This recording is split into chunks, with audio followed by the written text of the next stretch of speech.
안녕하세요. 김세라 변호사입니다. 여러분들 혹시 대리시험, 대리응시 요거 뉴스 접해본 적 있으시죠? 제 기억으로는 토익 대리응시는 흔하게 뉴스에 나왔고, 그다음에 대학 수학능력시험 대리응시도 실제로 그런 일이 일어나서 크게 이렇게 뉴스거리가 됐던 적도 있었던 걸로 알아요. 이제 오늘 소개할 판례는 이제 최근에 있었던 실제 사례인데, 한국어 능력시험 대리응시 사례예요.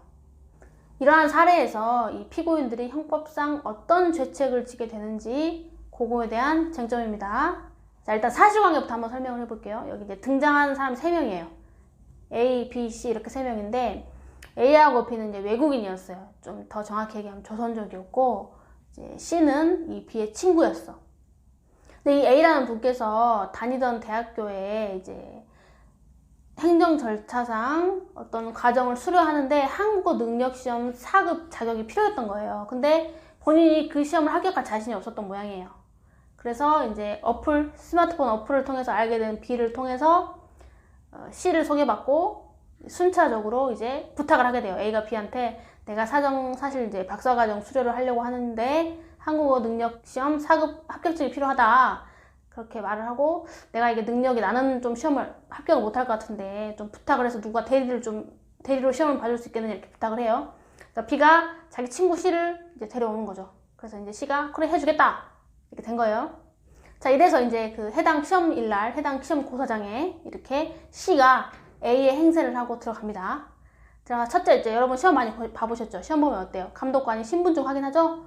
신분증 확인하는데 C가 A 행세를 하면서 A 명의로 된 외국인 등록증을 그 감독관한테 제시를 한 거예요. 저 A입니다 이렇게 하고.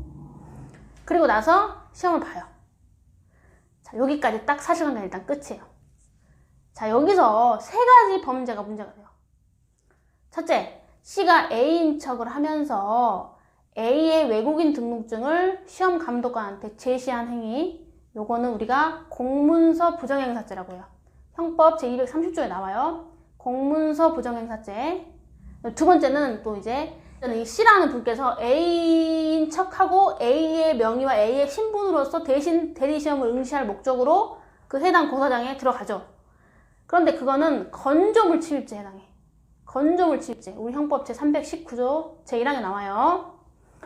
그리고 이렇게 대리시험 같은 경우는 우리가 위계에 의한 공무집행 방해죄에 해당한다고 설명해요. 자, 이해됐죠? 첫째, 공문서 부정행사죄. 둘째, 건조물 침입죄. 셋째, 위계에 의한 공무집행 방해죄. 이렇게 문제돼요. 자, 이제 세부적인 거 한번 설명해 볼게요.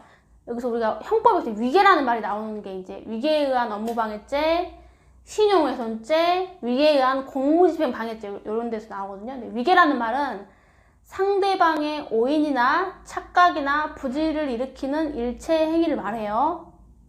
어떠한 행위 목적을 달성하기 위해 상대방의 오인, 착각, 부질을 일으키는 행위를 형법에서 위계라고 하는 거예요.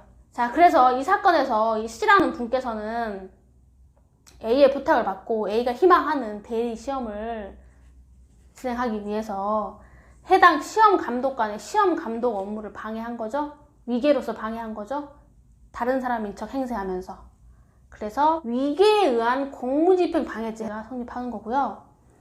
그 다음에 C라는 분께서 A라는 사람의 신분증인 외국인 등록증을 시험 감독관한테 제시를 했잖아요. 나 A입니다 라고 하면서 신분 확인용으로 제시를 했죠. 이걸 우리는 공문서 부정행사죄라고 해요. 공문서 부정행사죄는 뭐냐면 진정하게 성립되고 사용 권한자와 그 사용 용도가 특정된 공문서를, 예를 들면 주민등록증, 운전면허증, 외국인 등록증 이런 걸 얘기해요. 그거를 아무런 사용 권한 없는 사람이 그 진정한 본래의 공문서의 목적에 부합하게 행사할 때 성립해요. 예를 들면 운전면허증이나 주민등록증을 신분 확인용으로 제시하는 경우가 해당해요. 그러니까 지금 이 사례 경우도 C가 A인 척 하면서 A의 공문서인 외국인 등록증을 신분 확인용으로 제시를 했죠. 그래서 이거는 공문서 부정행사죄가 성립이 됩니다. 자, 그 다음에 건조물 침입죄가 성립하는데, 건조물 침입죄가 인정이 되려면 주거권자들의 동의를 받지 않고 그 주거권자의 의사에 반해서 침입을 해야 되거든요. 그런데 일단 동의를 받았으면은 그게 구속요건 해당성을 조각하는 양해라고 설명을 해요. 그러니까 즉 죄가 안 된다는 거거든요.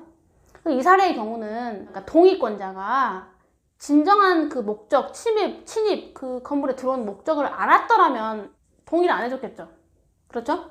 그래서 대리 시험 응시 같은 경우는 주거권자의 진정한 동의, 진정한 의사에 기한 유효한 동의를 받았다고 볼 수 없다. 그래가지고 건조물 침입죄 성립이 인정이 돼요. 네, 이렇게 보시고 통상의 뭐 토익 대리 응시라든가 뭐 각종 대리 응시가 많아요. 그런 거에는 대체로 이 세 가지 범죄 따라다녀요, 같이. 물론 개별 사례에 약간 차이는 있을 수 있겠죠. 그리고 조심하시고, 사실 제가 변호사 업무하면서 한 1년 전인가 그 토익 대리 응시 사건으로 상담을 받았고 이렇게 했던 사례도 있었어요. 그래서 저는 굉장히 익숙한 그런 사례예요. 요즘에 이제 보면 뭐 스마트폰 어플이나 아니면 뭐 각종 SNS를 통해서 불특정 다수의 알지도 못하는 사람을 통해서 이런 거래들이, 은밀한 거래들이 이루어지는 것 같아요. 뭐 돈 얼마 주면 해주겠다. 근데 잘못하다가 인생에 큰 오점을 남길 수 있습니다. 전과자 될 수 있어요. 조심하시고 하지 말아야 되는 건 안 해야 되겠죠? 구독과 좋아요 꼭 눌러주세요. 감사합니다.